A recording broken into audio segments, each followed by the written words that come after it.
عام طور پر سفر میں بھی لوگ روزہ رکھتے ہیں.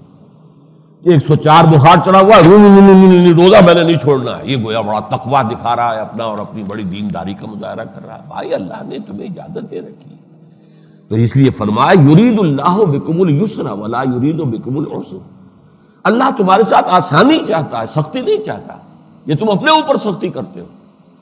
حضور نے فرمایا لیس من البر الصیام فی السفر، سفر میں روزہ رکھنا نیکی میں سے نہیں ہے. یہ تم نے اپنے گھڑ لیے اپنے دل میں نیکی. اچھا سفر میں بعض اوقات چلیے آج ہی تکالیف نہیں ہوتی، آج گاڑی میں سفر کر رہے ہیں، ہر جگہ کھانے مل جاتے ہیں، یہ نہیں. سفر سفر ہے. گھر میں جو سکون اور اطمینان ہوتا ہے وہ کبھی سفر میں نہیں ہوتا. انسان کے معمولات بدلے ہوئے ہوتے ہیں. تو جو اللہ نے رعایت دی ہے اس میں ایک انتہا یہ بھی ہے کہ لوگ سمجھتے ہیں وہی انتہا جو میں نے کہا کہ نماز قصر نہیں کی تو نماز ہوئی نہیں.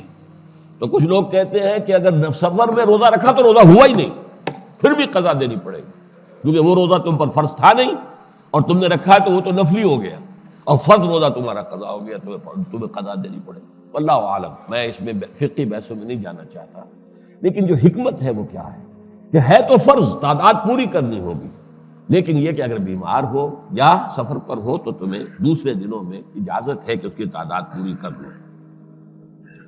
اللہ تعالیٰ تمہارے ساتھ آسانی چاہتا، سختی نہیں چاہتا. وَلِتُكْمِلُوا الْعِدَّةَ، لیکن اب تعداد پوری کرنی ہوگی. اور اس میں سختی اب اتنی ہے، اگر آپ نے رمضان مبارک کا کوئی روزہ قضا کر دیا بغیر کسی عذر کے تو اس کی قضا 60 روزے ہوں گے. اگر آپ نے روزہ توڑ لیا کسی وجہ سے سمجھے آپ، تو پھر 60 روزے رکھیں گے. اور وہ بھی یہ نہیں کہ کچھ 10 رکھ لیے پھر کچھ تھوڑے دنوں کے بعد، نہیں، متتابعین متواتر 60. تو اس روزے کی، رمضان کے روزے کا معاملہ یہ ہے. ہاں اگر بیمار ہو سفر پر ہو تو اجازت ہے.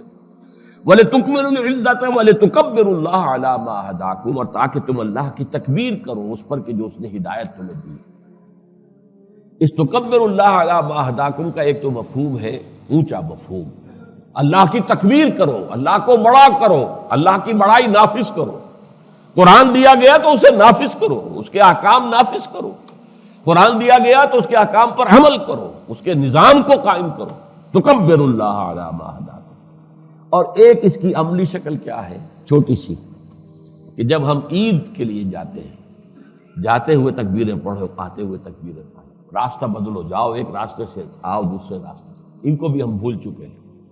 عید کی سویاں تو سب کو یاد ہیں، لیکن یہ کہ عید میں تکبیریں کہنی ہے جاتے ہوئے آتے ہوئے. اللہ اکبر لا الہ الا اللہ اللہ اکبر وللہ الحمد. پھر جب عید کے 2 رکعتیں ہم پڑھتے ہیں دوگانہ، اس میں 6 تکبیریں زیادہ ہیں.